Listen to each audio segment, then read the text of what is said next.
Big Boss season 9 title winner Kalyan పడాలా. ఇప్పుడే వచ్చినటువంటి లేటెస్ట్ ఇన్ఫర్మేషన్. కళ్యాణ్ పడాలా విన్నర్ అయ్యారు. అయితే దీనికి ముందు 25 lakhs ఆఫర్ చేశారంట తనుజకి అండ్ కళ్యాణ్కి. అయితే ఇద్దరు కూడా వాళ్ళ పేరెంట్స్ ని అడిగి ఫైనల్ డెసిషన్ గా వాళ్ళు తీసుకుంది ఏంటంటే వద్దని చెప్పారంట. అమౌంట్ వద్దు, ట్రోఫీనే కావాలి అని చెప్పారంట.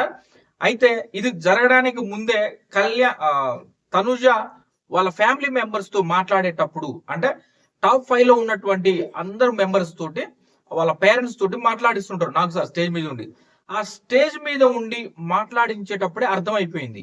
అంటే కళ్యాణ్ పడాలో వాళ్ళ పేరెంట్స్ తో మాట్లాడేటప్పుడు, మిగతా వాళ్ళు కనుక మాట్లాడేటప్పుడు బాగా మాట్లాడారు. కానీ తనుజ వాళ్ళ సిస్టర్ అండ్ మదర్ వచ్చారు.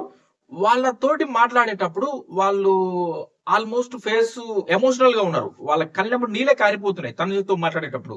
అప్పుడే అనిపించింది, ఏంట్రా అన్నో తేడా కొడుతుంది, ఇదంతా ఏదో రివర్స్ అయినట్టుంది. వాళ్ళంతా ఎమోషనల్, చాలా హ్యాపీగా ఉండాలి విన్నర్ అవుతుందిరా అనేసి. కానీ వాళ్ళ ఫేస్ లో ఎమోషనల్ అంత అంత కలగా లేదు అన్నప్పుడే అనిపించింది. కానీ ఫైనల్ గా ఉన్నటువంటి ఇన్ఫర్మేషన్ ఏంటంటే కళ్యాణ్ పడాలా విన్ అయిపోయాడు.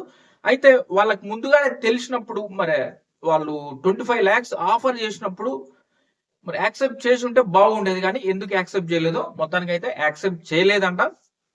ట్రోఫీనే ముఖ్యం అంటూ మాట్లాడారంట. కానీ ఫైనల్ గా చూస్తే కళ్యాణ్ పడాలా విన్ అయ్యారు అనేటువంటిది ఇన్ఫర్మేషన్ వచ్చేసింది. ఇక దీంట్లో ఎలాంటి మార్పు లేదు. ఫైనల్ గా షూట్ కూడా కంప్లీట్ అయిపోయింది అనేసి చెప్తున్నారు. కాబట్టి కళ్యాణ్ పడాలా విన్ అయ్యారు. ఒక కామనర్ ఎంటర్ అయ్యి మొత్తానికి అందరినీ ఢీ కొట్టుకుంటూ వెళ్ళి ఫస్ట్ 3 వారాలు ఏమి గేమ్ లేదన్నారు. చివరిగా చూస్తే ఎలిమినేషన్ రౌండ్ వరకు వచ్చి తర్వాతకి మళ్ళీ హౌస్ లోకి వెళ్ళి తనుజ చెప్పిన మాటలు ఇలా గేమ్ ఆడాలి అని తనుజ ఏమైతే చెప్పిందో అదే ఫాలో అయితూ ఆడి గురువుని మించిన శిష్యుడు అనే విధంగా అయితే మొత్తానికి కళ్యాణ్ ఈ రోజు విన్నర్ అయ్యాడు. ఇంత మంది ఆదరాభిమానాలు అయితే పొందుతున్నారు. కంగ్రాచులేషన్స్ కళ్యాణ్. మీరు కూడా కళ్యాణ్ విన్ అయినందుకు కంగ్రాచులేషన్స్ చెప్పండి. Thank you friends.